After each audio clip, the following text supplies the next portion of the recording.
मध्यंतरीच्या काळात हा प्रयत्न झाला की वारकरी संप्रदायामध्ये काही लोक शिरून जो वारकरी विचार आहे त्याच्या बिलकुल विरोधात विचार मांडण्याचा प्रयत्न करत होते आणि अशा लोकांना वारकरी संप्रदायाने त्या ठिकाणी बाहेर काढलं।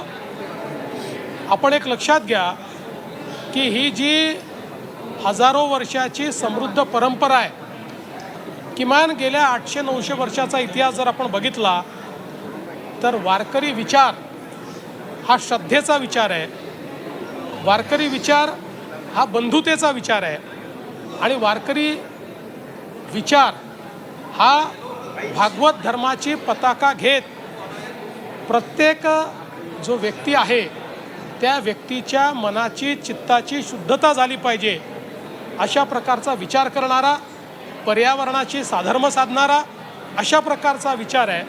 मला असं वाटतं की पवार साहेबांचा जो काही लेख आहे तो अत्यंत चुकीचा आहे आणि मला दुःख आहे की पवार साहेबांनी अशा प्रकारचा लेख लिहिला।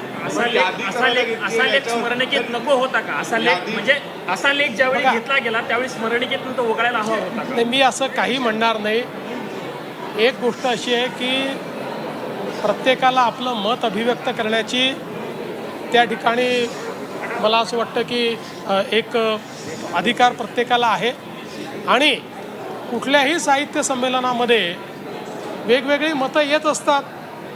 कोणी काय लेख लिहावा, शेवटी साहित्य संमेलनाने ते महाराष्ट्राचे माजी मुख्यमंत्री म्हणून, देशाचे कृषी मंत्री म्हणून किंवा एकूणच राजकीय क्षेत्रात त्यांचं योगदान आहे म्हणून त्यांचा लेख घेतला। आता त्यात काय लिहावा त्यांचा प्रश्न आहे, त्यांनी तो लिहिला। सर, यादी करायला घेतलेली आहे अशा लोकांची, त्याबद्दल तुमचं काय मत आहे? कशाची यादी?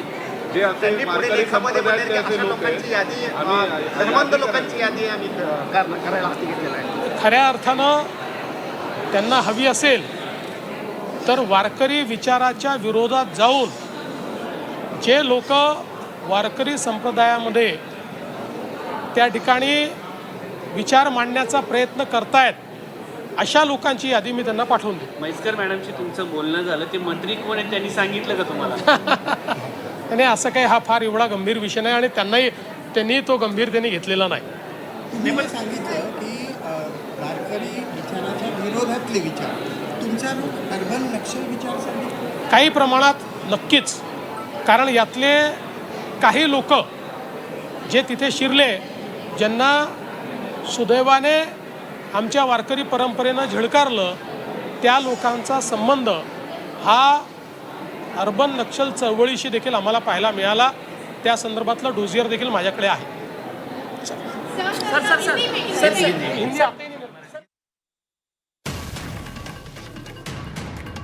तर शरद पवार यांचा लेख हा अत्यंत चुकीचा असल्याचं मुख्यमंत्री देवेंद्र फडणवीसांनी म्हटलेलं आहे। वारकरी संप्रदायामध्ये कशा पद्धतीनं अर्बन नक्षल घुसलेले आहेत त्यांची यादी हवं तर मीच शरद पवारांना पाठवून देतो असं देखील मुख्यमंत्री फडणवीसांनी म्हटलेलं आहे।